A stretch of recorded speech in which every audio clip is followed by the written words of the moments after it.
Well, when the weather does get a little warmer, you may be tempted to add some sweetness to your spring meals. One local chef is joining us live this morning to show you how to do just that. Chef Rebecca Waldron of Bush's Fresh Food Market is here today to share a recipe with a little bit of citrus flavor. Good morning, Rebecca. Thanks for joining us.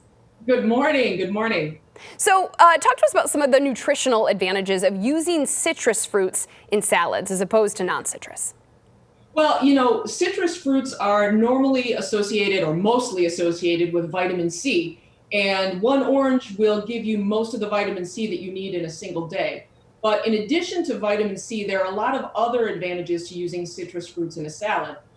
First of all, they're low in calories when compared with a lot of other fruits, and obviously with other rich things you could put in a salad like cheese. They're also high in fiber. So there's a lot of fiber packed into one of these little babies. Also, there are a lot of kind of immune boosting qualities in vitamins in citrus fruits. So you're getting fiber, you're getting some anti-inflammatory qualities, and you're also getting a nice immune boost when you put citrus in your salad. Lots of healthy stuff there. Now, I see your table. It looks super bright and colorful. In terms of preparation, is there a correct way to cut citrus fruit when preparing it for a salad? Well, what I like to do is I like to take my fruit and I like to cut off both of the ends. And once you have the ends cut off, you can kind of set it on your cutting board. And at that point, I'm going to take a knife and I'm just going to kind of carve off the peel. So rather than peeling it off with your hands, you're just going to kind of cut the peel off, and that will also cut away the white pith that's underneath, which is really stringy. You don't want that in your salad. And once you have the peel cut off, then what you're going to do is you're just going to slice it into about 1/4 inch thick slices. So that's the way I like to do it, and that's the way I've done it for these salads today. Now, if you're a fan of particular citrus fruits, but not so much other ones, can you use any kind of citrus fruit in this recipe?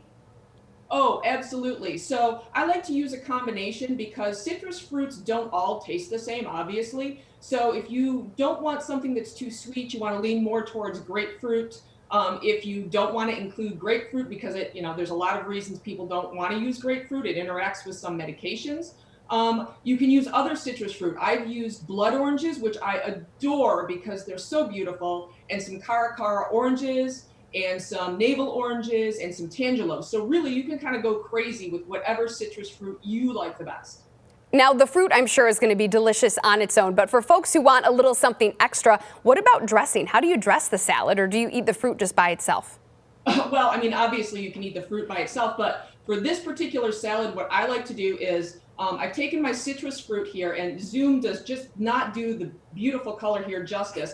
But what I've done is added a little pinch of salt and just a pinch of sugar. You can omit the sugar, but what it does is it helps kind of get the fruit to let go of its juice. And so I've sliced up all my citrus fruit. I drained off some of the juice. So I've got some of the juice here drained off. I'm going to put my citrus fruit here on a platter, and then take your best olive oil. You're going to drizzle with some olive oil. And then we're going to add some Dijon mustard and some minced shallot to this citrus juice here. Give that a quick whisk. Very, very simple. You don't have to measure. And then we're going to add that to some arugula. And I'm also going to add some chopped dates, which are also high in fiber and very, very sweet. Gives it some nice sweetness. And some smoked chopped almonds. You could also use pecans. You could use whatever nuts you wanted or omit them. And then what I'm going to do is I'm going to toss that and just put that right over the top of this citrus fruit so that you're going to kind of scoop it up when you want to serve it. A lot of salads, you could serve it in a bowl if you wanted to, but I really love this salad served on a platter because it's so colorful. And it's just beautiful to see all of those colors kind of piled up together on a big old platter. So at this point, you're pretty much ready to serve. I do like to give it a little extra drizzle of good olive oil, but really at that point, you're ready to go. Rebecca, that looks delicious, and most importantly, it looks healthy. Thank you so much for joining us.